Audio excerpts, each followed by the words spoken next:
What would you do if the person you loved most turned their back on you in front of a crowd? The gala was a glittering spectacle, the kind of night where dreams dressed in silk and ambition wore cufflinks. Crystal chandeliers bathed the room in golden warmth, and the clink of champagne glasses punctuated the hum of conversation. I stood near the edge of the grand hall, my hands smoothing the modest black dress I'd chosen, not too flashy, just enough to blend in. At 62, I'd learned to move through spaces like this without drawing attention. But tonight, I wasn't here to fade into the background. 40 years ago, I'd scrubbed these very floors. Back then, this building was just a community center, not the sleek venue it was now. I was a janitor, invisible to the suits who walked past me, their eyes fixed on bigger things. But I had dreams, too. Nights spent studying business books under a flickering kitchen light, days juggling 2 jobs to fund my first venture. Bit by bit, I built something, a tech company that started in my garage and grew into a name people whispered with respect. Tonight's gala was to celebrate its 40th anniversary. My company, my legacy. I spotted my daughter-in-law, Claire, across the room. She was radiant in a sapphire gown, her laughter sharp and bright as she worked the crowd. My son, David, stood beside her, his smile proud but distracted. I'd raised him to be kind, but Claire? She had a way of cutting with words, her charm a blade disguised in velvet. I tried to love her, to see what David saw, but her glances always carried a hint of disdain. To her, I was just his mother, the quiet woman who didn't quite fit her polished world. As I moved toward the stage, preparing for my speech, I overheard her voice low, venomous. "She's just a janitor," Claire said to a security guard, her manicured finger pointing my way. "She doesn't belong here." My heart stopped. The guard glanced at me, unsure, his hand hovering near his radio.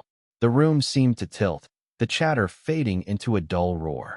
I could have walked away, let her words dissolve into the noise. But something in me snapped. Maria, one of the current janitors, appeared beside me. She was young, her uniform crisp, her eyes sharp with understanding. "I heard her," Maria whispered, her voice steady. "You're the founder, aren't you? I read about you in the company newsletter." Her words were a lifeline, pulling me back from the edge of humiliation.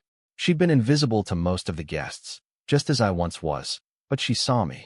And in that moment, I saw her, too, a reminder of where I'd started and why I'd fought so hard. I straightened my shoulders and nodded to Maria. "Thank you," I said softly. Then I turned toward the stage. The guard hesitated, but Maria's fierce glare held him at bay. I climbed the steps, my heart pounding, each one a reclaiming of my story. The spotlight hit me, and the room fell silent. Hundreds of eyes turned my way, some curious, some skeptical, some, like Claire's, wide with shock. "Good evening," I began, my voice steady despite the storm inside. 40 years ago, I stood in this very building, not as a guest, but as a janitor. A murmur rippled through the crowd. I saw Claire's face pale, her hands frozen around her glass. I swept these floors, emptied the trash, and dreamed of something more. Not for fame, not for wealth, but for a chance to build something that mattered. I told them about the late nights, the failures, the moments I almost gave up. I spoke of the people who'd believed in me, late husband, my son, even strangers like Maria, who reminded me that no one's story is small. The crowd leaned in, their faces softening. I saw David's eyes glisten, pride replacing his earlier distraction.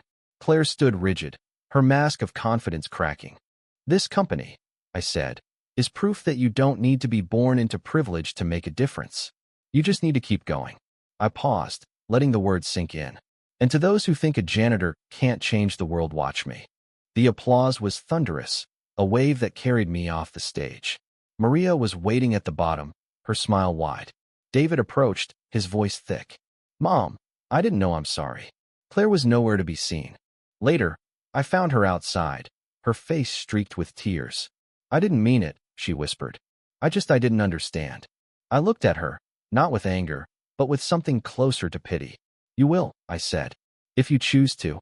That night, I didn't just reclaim my story. I reminded myself and everyone else that worth isn't measured by titles or gowns, but by the courage to rise, again and again. Maria and I exchanged numbers before I left. She's starting her own business now. And me? I'm still dreaming, still building, still proving them wrong. Indy.